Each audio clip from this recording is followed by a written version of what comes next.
My girlfriend said, I'm too young to be tied down. I need to explore my options. After 3 years together, I said, explore away. She came back 6 months later, ready to commit. I rejected her, saying, I don't need you anymore. And the chaos erupted. Original post. I, 27, male, got the eye. Need to find myself speech 3 weeks after. Putting a deposit on apartment we were supposed to move into together. Mia, 25, and I had been together 3 years. Met at a friend's game night, hit it off. Immediately. She was funny, smart, gorgeous. We'd survived her finishing. College, my job relocation. Even a 6-month LDR stretch when she didn't. Internship 2 states away. The conversation happened on a Thursday evening. We were at this taco place we loved planning furniture layouts for. The new apartment. Then she put her fork down. Derek, we need to talk. My stomach dropped. Nobody says that before. Good news. I've been thinking, she continued, twirling her hair nervously. I'm 25. I've only been with 3 guys, including you. I feel like I'm missing out on experiences, you know? I'm too young to be tied down. I stared at her. Tied down? We're moving in together, not getting married tomorrow. But that's the path we're on, right? Move in, get engaged, married, kids, the whole thing. And I need to explore my options, see what else is out there. So you want to break up to date? Around. She nodded, reaching for my hand. I pulled it back, but we can stay friends. And who knows, maybe after I've had my fun, we can reconnect. You're definitely husband material, Derek. Just not yet. Husband material. Not yet. Like I was a coach. She wanted to put on layaway. Mia, I said slowly, if you leave to explore, we're done permanently. She laughed. Actually laughed. Don't be dramatic. People take breaks all the time. This isn't a break. You're ending a 3-year relationship to sleep around. That's not, she sighed. Look, I know you're upset, but you'll understand eventually. We're meant to be together. I just need to get this out of my system first. I stood up, threw cash on the table for my half. Explore away, Mia. Hope you find what you're looking for. Left her sitting there, mouth open, went straight home. I called the landlord about the deposit. Lost $500 since Mia hadn't signed anything yet, but worth it to not deal with breaking the lease later. Blocked her on everything that night. Not dramatically, just decisively. She wanted to explore. She could do it without me watching from the sidelines. Update 1. 2 months later, lot of DMs asking for updates. Honestly thought that was the end of it. Nope. 2 months of radio silence, then the flying monkeys arrived. First was her best friend, Tessa. Got a text from an unknown number. Hey, Derek, it's Tessa. Can we talk? Mia is really struggling. Deleted it. Then her sister Nora found me on LinkedIn. Linkage. Iverak. Hope work is going well. Random question. Are you planning to be at Brent's birthday party? Mia mentioned you guys are taking some space, but she really misses you. Taking some space.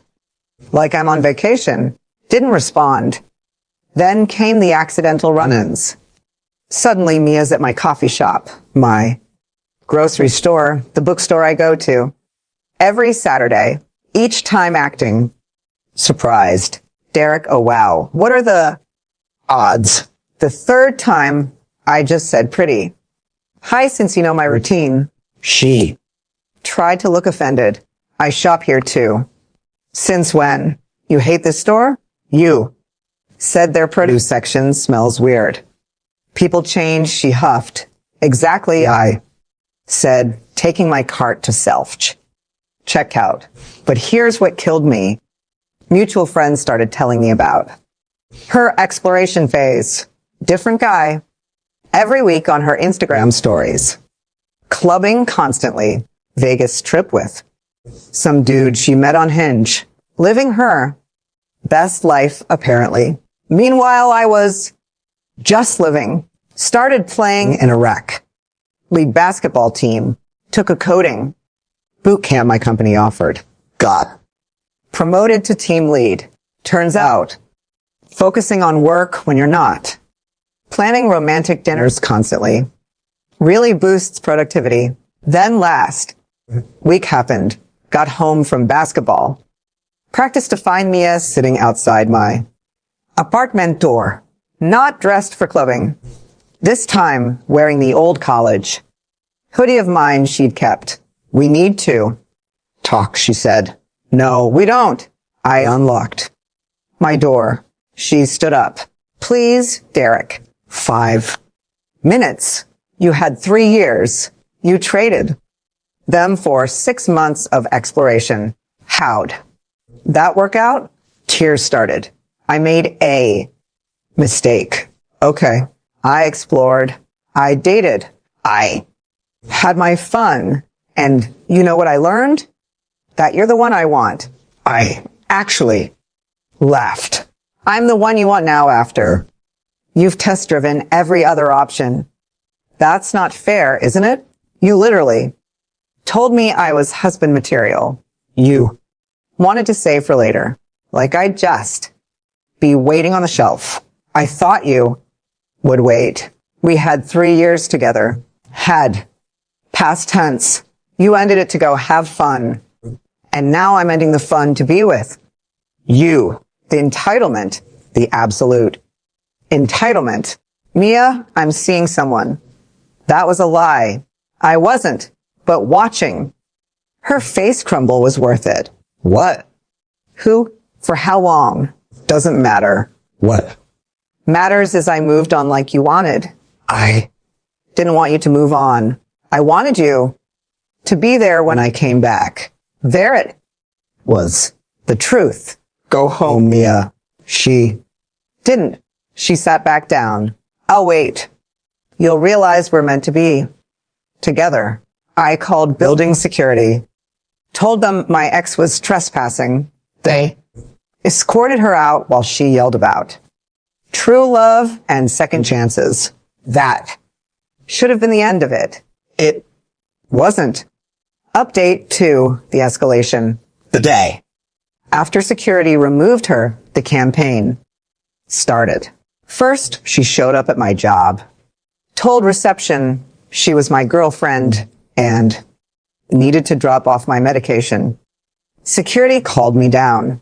She was holding a bag from the sandwich shop we used to go to. You forgot your lunch, babe. The security guard looked confused. I didn't even engage. She's my ex. Please remove her. Derek, don't be like this. We need to talk. Watch security walk her out. While my coworkers tried not to stare, my manager pulled me aside after. Everything okay? Ex-girlfriend having trouble with the concept of ex won't happen again. It happened again. Different approach though. Flowers arrived at my office. Huge arrangement. The card from my soulmate. Always yours. Threw them in the break room. Let the admins enjoy them. Then came the social media blitz. Since I blocked her, everywhere she created new accounts, commenting on posts from 2 years ago with inside jokes, tagging me and memories on Facebook through mutual friends accounts. Posted this lawn. Let her on Instagram about losing the love of her life to pride. My favorite part, he says he's moved on, but I know he still loves me. True love doesn't just disappear. My buddy Trevor sent me screenshots. Bro, she's lost it. Just ignore it. I told him, told everyone, don't engage, don't respond, don't give her ammunition. But Mia wasn't done. She reached out to my mother. My mother? Mom. Called me confused. Honey, Mia, just called crying about how you won't forgive her for some fight. What happened? Explain the whole story. Mom was quiet for a minute. So she dumped you to sleep around and expects you to take her back. Basically, oh, hell no. I like that. Girl, but hell no. I'll handle this. Don't know what mom said, but Mia's mom called me the next day screaming, how dare you turn your mother against my daughter? Mia made one mistake. One mistake. You're destroying her. Mrs. Patterson, your daughter made a choice. I've made mine. Please don't contact me again. You'll regret this. She was the best thing that ever happened to you. Then why did she leave? Silence. Then you're a cold, heartless man. No. Ima. Man who knows his worth. Goodbye. The calls kept coming. Different numbers, borrowed phones, each voicemail. More unhinged. I know you're home. I can see your light on. That blonde girl from your basketball team. Is that her? Is that your new girlfriend? We're meant to be together. You know we are. I'll wait. Forever if I have to. File to police. Report for harassment. Officer basically said unless she threatened me. Physically, it was a civil matter. Suggested a restraining order. My lawyer, Buddy Anthony, looked into it. You need more documentation. Keep recording everything. So I did. Every text, voicemail, unexpected visit, built a file. Then last night things went nuclear. I was on a date. First one. Since Mia, actually, girl named Harper. From the coding boot camp. Smart, funny. Didn't treat me like a backup plan. We were at this Italian place when Harper's face went pale. Derek, that woman at the bar keeps staring at us. Turned around. Mia in the red dress I bought her for our second anniversary. She raised her wine glass at me like a toast, then started walking over. Derek, what a coincidence.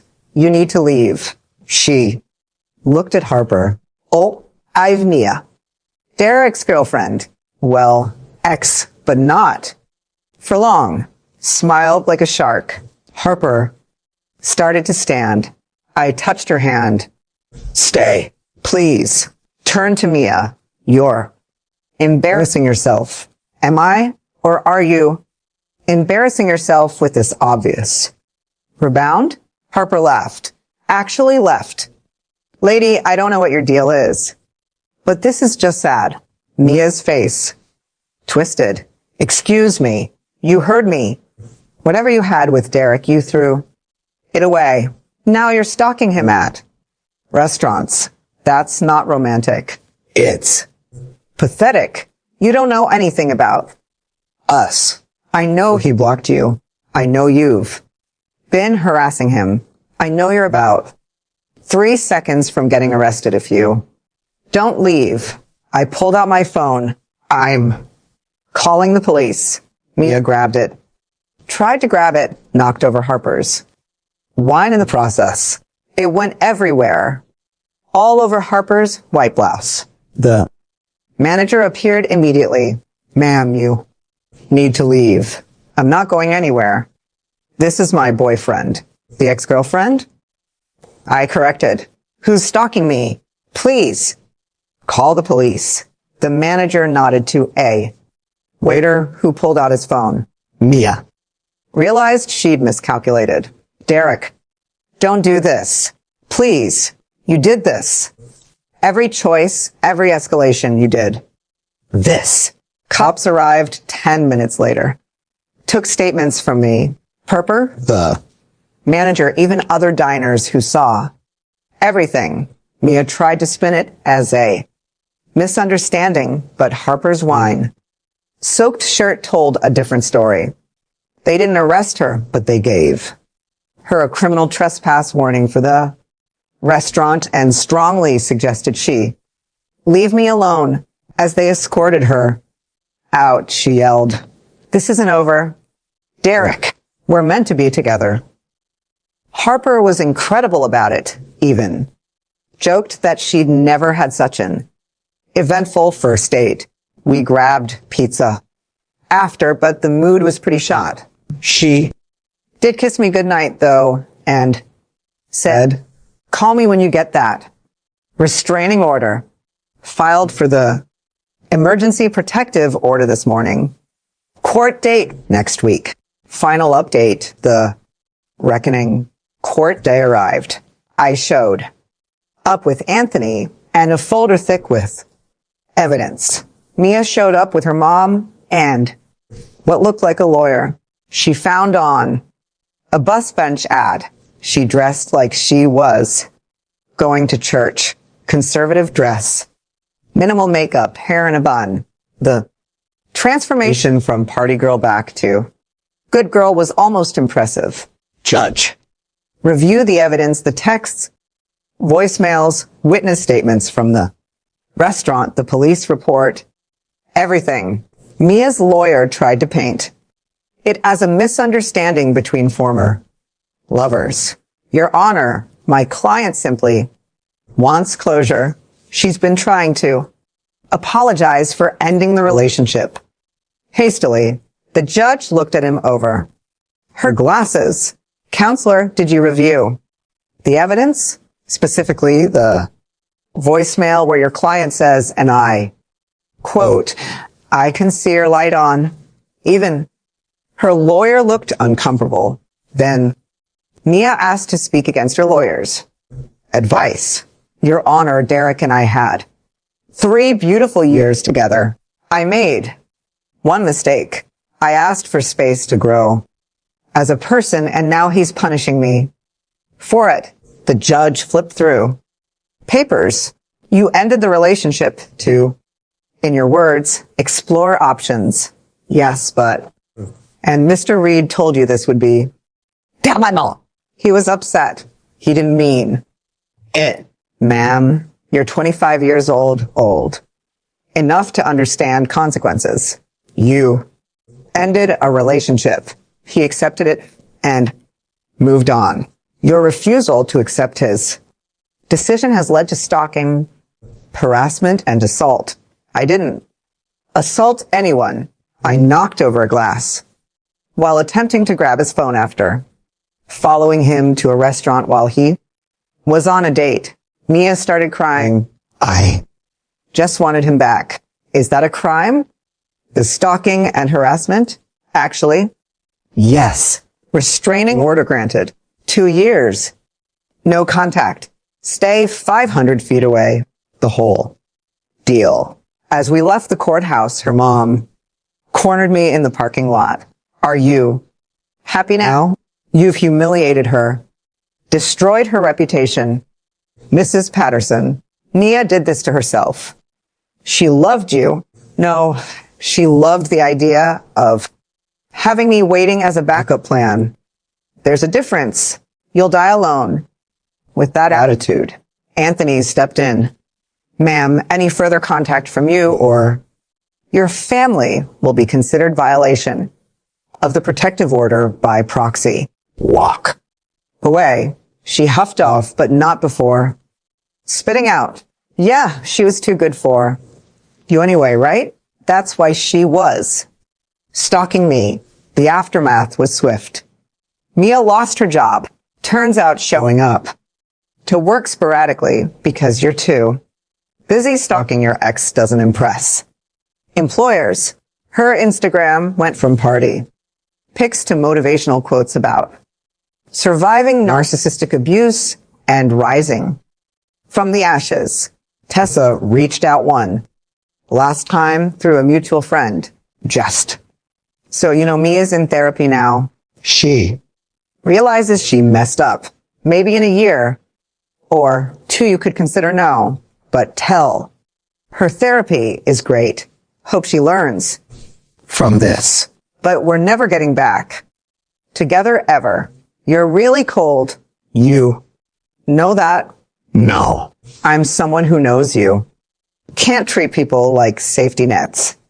That was 3 months ago. Haven't heard anything since. The restraining order seems to be working.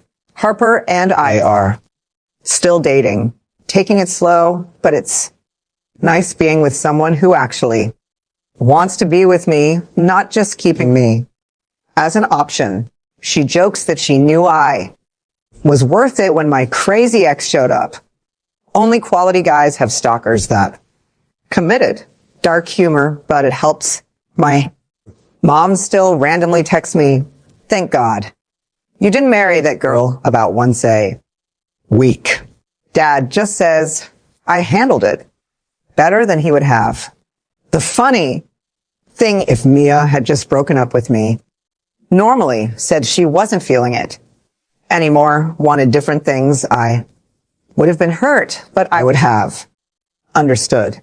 People grow apart. It happens. But the entitlement of thinking I'd wait around while she played the field, the assumption that I'd be grateful when she decided she was done, the absolute meltdown when I wouldn't follow her script that told me everything I needed to know about who she really was. Looking back, there were signs, little comments about how I was lucky to have her, how she'd chosen me over other guys, how I should be grateful she wasn't as high maintenance as her friends. She never saw me as a partner. I was an accessory, a safe, stable accessory she could put down and pick back up whenever convenient. Well, this accessory walked himself right out of her life. Best $500 deposit I ever lost. Probably saved me from a divorce. That would have cost way more financially and emotionally to anyone reading this in a similar situation. You're not a backup plan. You're not someone's safety net. You're not required to wait around while they find themselves or explore or whatever they want to call it. When someone shows you how they value you, believe them and value yourself enough to walk away even when they stalk you afterward, especially then. Actually, trust me, the restraining order paperwork is worth more than their promises ever were.